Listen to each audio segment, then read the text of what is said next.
आपके सामने भूपेंद्र सिंह हुड्डा जी थे उस वक्त आप खुद को कहाँ स्टैंड पाते थे? इतने बड़े नेता थे भूपेंद्र सिंह हुड्डा जी। हमने रोहतक जुराना जींद नेशनल हाईवे उस पर काम चला हुआ है। सर, क्या आपको ऐसा लगता है कि आपने इतना काम काज कर दिया, ये सब सारी चीज़ें हैं, तो तीसरी बार आप पर फिर से सोनीपत की जनता भरोसा जताएगी? मेरे बारे में सबने पता है, अगर झूठ कभी बोलना नहीं। 30 साल की मेरी राजनीति होगी।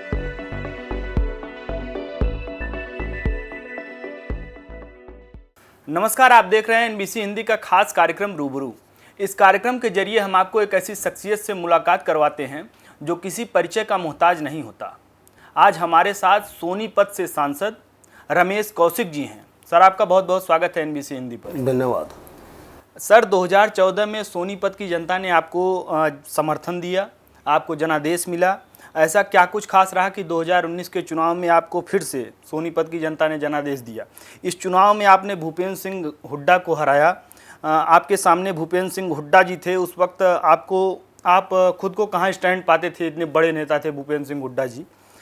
इस जीत का श्रेय आप अपने कामकाज को देना चाहेंगे या प्रचंड मोदी लहर है, आप ऐसा कुछ मानते हैं?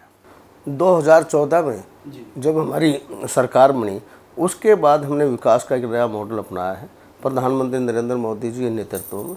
और मेरी पार्लियामेंट में लगभग 40,000 करोड़ के नेशनल हाईवे बने हैं, जो बहुत बड़ा काम था। चाहे सबसे पहले प्रधानमंत्री जी आए, उन्होंने से हमने शिलान्यास करवाया KMP KGP, और नंबर 1 नेशनल हाईवे जो पानीपत तक का था 12 लेन का, वो उनमें से 2 प्रोजेक्ट हमारे पूरे हो चुके हैं, KMP और KGP, जो कि दिल्ली के चारों तरफ से आपस में मिलाते हैं, वो पूरे हुए।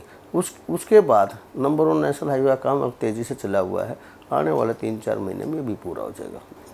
इसके साथ साथ हमने एक सोनीपत से जमुना से जो बागपत है, वहाँ से लेके खरखोदा, सोनीपत, खरखोदा और झज्जर, सांपला झज्जर वाला नेशनल हाईवे वो बनवाया। वो भी तेज़ी से चल रहा है, अगले 2-3-4 महीने में, इस साल के एंड तक वो भी कंप्लीट हो जाएगा। इसके बाद सोनीपत से गुहाना जींद एक ग्रीन हाईवे नया निकाला है, उस पर भी काम चला हुआ है और वो भी इस साल में पूरा होने की उम्मीद है। ये पैरेलल नेशनल हाईवे है, एक पहले सोनीपत गुहाना जींद था और गुहाना से तो ये डबल है, एक पैरेलल है, 1 किलोमीटर दूर से ग्रीन हाईवे है। इसके साथ साथ हमने रोहतक जुराना जींद नेशनल हाईवे उस पर काम चला हुआ है, वही पूरा होने पे है। जींद का बाईपास बनाया, उस पर लगभग 1,000 करोड़ के करीब खर्चा आया, जो अपने आप में एग्जाम्पल था। चाहे जींद में मेडिकल कॉलेज बनाने की बात है, चाहे बस स्टैंड बनाने की, दूसरे विकास के काम सारे। और जींद से असंध करनाल का काम पूरा हो गया है, और जींद से ही कैथल नेशनल हाईवे, और जींद से भिवानी। इस तरह से जींद को आज 7 नेशनल हाईवे से जोड़ा गया है। और एक नया नेशनल हाईवे आया है जो नारनौल साइड से आके राजस्थान से पीछे से आगे, वो भी हमारा जुलाना जींद और स्पीड होता हुआ आगे कटरा रोड में जाके मिला है। और एक नया अभी और करवाया है जो दिल्ली से हमारा खरखोदा के ऊपर से खरखोदा गुहाना, इधर से जींद के पास से, वो भी कटरा वाले नेशनल हाईवे में मिलेगा। इस तरह से जो नेशनल हाईवे का काम था, जो आज़ादी के बाद नया एक भी नेशनल हाईवे हमारी पार्लियामेंट में नहीं बना था, हमने पिछले 5 साल में 9 नेशनल हाईवे इस तरह से बनाए हैं, जिससे विकास का रास्ता एक प्रधानमंत्री जी के नेतृत्व में और माननीय गडकरी जी के नेतृत्व में वो हमने किया है। वो बहुत बड़ा काम था। इसके साथ रेलवे का, हरियाणा में आज तक 70 साल में आज़ादी के बाद कोई रेलवे का बड़ा प्रोजेक्ट नहीं था। हमने रेल कोच फैक्ट्री के रूप में अपना प्रोजेक्ट शुरू किया, जो अब कंप्लीट हो गया, और अगले महीने प्रधानमंत्री जी से उसका उद्घाटन करवा लेंगे। तो और चाहे हमारे रेलवे स्टेशन थे जींद सोनीपत, वो 1 क्लास रेलवे स्टेशन बनाने हों, सोनीपत गुहाना जींद नई रेलवे लाइन थी, उस पर 3 ट्रेनें चलाने हैं, वो काम कंप्लीट कराना हो, चाहे रेलवे ज़मीनों में पार्क का निर्माण करना हो। और हमारे यहाँ कोई सेंट्रल गवर्नमेंट की कोई डिस्पेंसरी नहीं थी। हमारे यहाँ बहुत ज़्यादा लोग सेंट्रल गवर्नमेंट में दिल्ली की सर्विस करते हैं, वो CGS की डिस्पेंसरी भी अपने वहाँ सोनीपत में बनाई। पासपोर्ट ऑफिस नहीं था, सोनीपत में पासपोर्ट ऑफिस बनाया।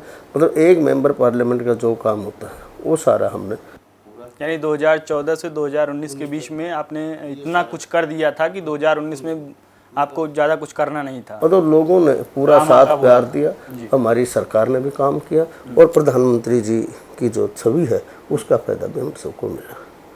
अच्छा सर, एक चीज़ ये बताइए, इस समय कोरोना का दौर चल रहा है, कोरोना की दूसरी लहर को लेकर क्या आप मोदी सरकार की तैयारियों से संतुष्ट हैं? क्या आपको ऐसा नहीं लगता कि मोदी सरकार को तैयारियां और दुरुस्त करके रखनी चाहिए थी?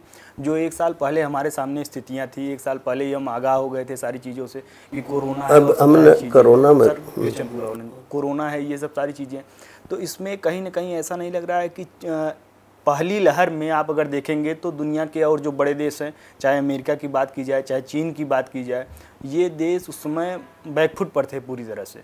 और पहली लहर पे हम भारतीय जनता पार्टी की तारीफ़ भी करते हैं कि अच्छा काम किया गया और सब सारी चीज़ें, लेकिन दूसरी लहर में कहीं ना कहीं दूसरी देशों की अपेक्षा हम बैकफुट पर आ गए। क्या उसके पीछे चुनावी रैलियाँ या और सब तमाम चीज़ें कहीं ना कहीं थोड़ा सा ढील तो बढ़ती गई, आप मानेंगे इसे? ऐसा है, जो दूसरी लहर आई है ये ज़बरदस्त लहर एकदम से जो आई, इसके लिए समय भी लगा और इसमें ये महामारी काफ़ी बड़े रूप में थी और इसमें जैसे कई जगह ऑक्सीजन की कमी थी उसका भी हमने दूर किया। जैसे सोनीपत में सिविल हॉस्पिटल में ऑक्सीजन प्लांट लगाया है, जींद के सिविल हॉस्पिटल में ऑक्सीजन प्लांट, गोहाना है मेरे उसमें ऑक्सीजन प्लांट, और हमारा मेडिकल कॉलेज है खानपुर उसमें भी हमने एक ऑक्सीजन प्लांट एक तब कंप्लीट हो गया, एक और लगाने लग रहे। मतलब इस तरह से हमने ऑक्सीजन की जो कमी थी वो हमने पूरा की। लेकिन हमारे में और दूसरे देशों में एक फ़र्क है, हमारे यहाँ जो पॉपुलेशन है वो बहुत बड़ी और बहुत बड़ा देश है, उसके लिए सारे साधन जुटाना और प्रधानमंत्री जी ने उसमें पूरी मेहनत सरकार ने की है। और हरियाणा में अभी हमारे मुख्यमंत्री ने भी हम सब लग के और किसी तरह की कोई प्रॉब्लम ज़्यादा नहीं आने दी। दिल्ली से भी जो लोग थे वो हमारे यहाँ जाकर एडमिट होते थे, उनको भी, क्योंकि ये सबको राइट है कि कोई कहीं भी जाकर कहीं इलाज करवा सकता है, उनमें कोई वो नहीं है। लेकिन रही तैयारी की बात, हम कितनी भी कर लें फिर भी कोई ना कोई कमी रहती है और वो हमने अब दूर की है और कर रहे हैं। जी सर, एक चीज़ ये बताइए, पश्चिम बंगाल समेत 5 राज्यों में चुनाव हुआ और भारतीय जनता पार्टी ने पश्चिम बंगाल के चुनाव में पूरी ताकत झोंक दी। इसके बाद ऐसा क्या कुछ रहा कि पश्चिम बंगाल की अगर बात की जाए तो आप देखेंगे प्रधानमंत्री नरेंद्र मोदी की अगर बात की जाए या गृह मंत्री अमित शाह की बात की जाए या बीजेपी अध्यक्ष जेपी नड्डा जी की बात की जाए, एक प्रकार से जितने भी बीजेपी के जो दिग्गज नेता और जो भी स्टार प्रचारक वगैरह जो भी थे पूरी तरह से एकदम लगे हुए थे, लेकिन इसके बाद भी वो भरोसा नहीं मिल पाया। ऐसा है, पिछली बार बंगाल में हमारे 3 MLA थे और इस बार हम 77 पर पहुँचे हैं। जब भी कोई भी चुनाव भारतीय जनता पार्टी लड़ती वो आता है चुनाव पूरी पार्टी सक्रिय रूप से एक साधारण कार्यकर्ता से लेकर प्रधानमंत्री, पार्टी अध्यक्ष और हमारे गृह मंत्री, हर नेता उसमें अपना पूरा पार्टिसिपेट करते हैं। ये फैसला चलो लोगों ने करना हो सरकार किसकी बनाए ना बनाए, लेकिन हमने बंगाल में बहुत ज़्यादा गेन किया है। आज हम अपोजिशन पार्टी हैं वहाँ, नहीं तो 3 MLA थे। और तो मेहनत का ही फल है कि आज देश में भी सरकार है और बहुत से प्रदेशों में भी सरकार है। अगर हम चुनाव में ये सोच लें कि हाँ हमारा कुछ नहीं होता, हम आगे नहीं बढ़ सकते। चुनाव मेहनत भी करनी चाहिए और हमारा पार्टी का ये सिद्धांत भी है कि हम सब मिलके पूरी मेहनत करते हैं। हार जीत तो कई बार चुनाव में होती रहती है, उसमें कोई फ़र्क नहीं पड़ता, लेकिन मेहनत पूरी करते। यानी आपने प्रोग्रेस किया, काफ़ी अच्छा किया। आगामी लोकसभा चुनाव की अगर बात की जाए तो क्या भारतीय जनता पार्टी फिर से पूर्ण बहुमत से सरकार बना पाएगी? यदि आपका जवाब हाँ है तो साथ ही साथ आप ये भी बता दीजिए कि क्या कुछ ऐसा खास कामकाज रहा जिसकी वजह से जनता बीजेपी को फिर से जनादेश दे? मेरा इसमें जवाब हाँ में है और हम दोबारा फिर सरकार बना पाएंगे, क्योंकि हमने 2019 के चुनाव के बाद भी 370 को हमने ख़त्म किया है। जो देश के ऊपर एक कलंक था उसको दूर किया है। आज भारतवर्ष को मजबूत बनाया है और पूरी दुनिया में आज भारत का अपना एक नाम है। और प्रधानमंत्री मोदी जी एक आज देश के ही नहीं अंतर्राष्ट्रीय लेवल पर भी नेता के रूप में उभरे हैं और जो कहते हैं वो करते हैं। और आज जो हमारी आज 7 साल लगभग पूरे हो गए, सरकार ने एक भी आरोप भ्रष्टाचार का इस तरह का नहीं लगाया। और कांग्रेस तो आपने देख लिया था पूरी तरह भ्रष्टाचार में डूबी हुई थी। ये फर्क भारतीय जनता पार्टी में उसमें है। चाहे गरीबों के लिए इतनी स्कीमें प्रधानमंत्री ने लागू की हैं, वो सब का फ़ायदा चाहे किसानों का है चाहे दूसरा है, वो सब के लिए काम कर रहे हैं। मजदूर के लिए अब भी जो कोरोना में जिनकी वो उनके बच्चों के लिए प्रबंध किया है, इंश्योरेंस किया है, 23 साल तक उनका सारा खर्चा सरकार उठेगी, हमारे प्रदेश में भी यहाँ भी। तो इस तरह से हम विकास के काम और जो कहते हैं वो कर रहे हैं और आज देश को एक मजबूत बनाया है। नहीं तो पहले आप देखते थे कहीं भी देखो, कहीं बोला आज वहाँ बम फट गया, आज वहाँ ये हो गया। आज वो पोजीशन नहीं है, लैंड ऑर्डर हमने मेंटेन किया है। आज J&K में पूर्ण रूप से शांति है। आज वो बात तो नहीं है जो पहले हो रही थी। अगर सर बात की जाए कि सोनीपत की बात की जाए तो बीजेपी की कई योजनाएं हैं, उसमें चाहे आयुष्मान योजना का जिक्र किया जाए, चाहे one nation one ration card, इन योजनाओं का जिक्र किया जाए, तो उन योजनाओं के तहत आपने सोनीपत की जनता के लिए क्या कुछ किया है, थोड़ा सा संक्षेप में बताइएगा। आयुष्मान हमें पूर्ण रूप से हमने लागू किया है और सोनीपत में हर वो योजना जो हमारी सेंट्रल गवर्नमेंट की या प्रदेश सरकार की वो सब हमने लागू की है। उसमें किसी तरह की कोई कोताही नहीं बरती जाती, यानी काम हुआ। हाँ, और मैं तो हर दूसरे महीने 3 महीने में एक मीटिंग जरूर सारे डिपार्टमेंट की लेकर उसको हम वो करते हैं, अगर कहाँ कोई कमी है या कोई बात है, चाहे जींद हो चाहे सोनीपत। अच्छा, सोनीपत के आप सांसद हैं और सब सारी चीज़ें हैं, तो सोनीपत में और जो बीजेपी के कार्यकर्ता हैं उनके आप कहीं न कहीं देखा जाए तो वो भी आपको एक आदर्श के रूप में देखते होंगे, क्योंकि आप वहाँ के सांसद हैं और सब सारी चीज़ें आपसे कुछ ना कुछ सीख लेते होंगे। उनको आप क्या कुछ ऐसा बताना चाहते होंगे या कुछ ऐसा है, लोगों को सबको पता है जी। एक तो कई बार कह देते हैं राजनीति में झूठ बोलते हैं, मेरे बारे में सबने पता है, अगर झूठ कभी बोलना नहीं। 30 साल की मेरी राजनीति होगी, स्टेट में मिनिस्टर भी रह लिए, यहाँ भी 2nd टाइम में MP हैं और जो कहते हैं वो करें, वो काम करते हैं। और जो पार्टी या प्रोग्राम है उनको पूर्ण रूप से हम लागू भी करते हैं और अपने वर्कर का, अपने लोगों का मान सम्मान करना और अपने विकास पर पूरा ध्यान देना, वही उसी पर हम लगे रहते हैं। मैं तो प्रेस में कहता हूँ और आपको कहता हूँ, अगर मेंबर पार्लियामेंट का कोई काम सेंट्रल गवर्नमेंट का हमारा वहाँ बचा हो, मैं उसके लिए भी जिम्मेवारी लेने तैयार हूँ। चाहे PMGI में रोड हैं, अभी भी 11 PMGI में एक रोड कराए हैं, 9 जींद में 20 रोड तो भी हो गए हमारे।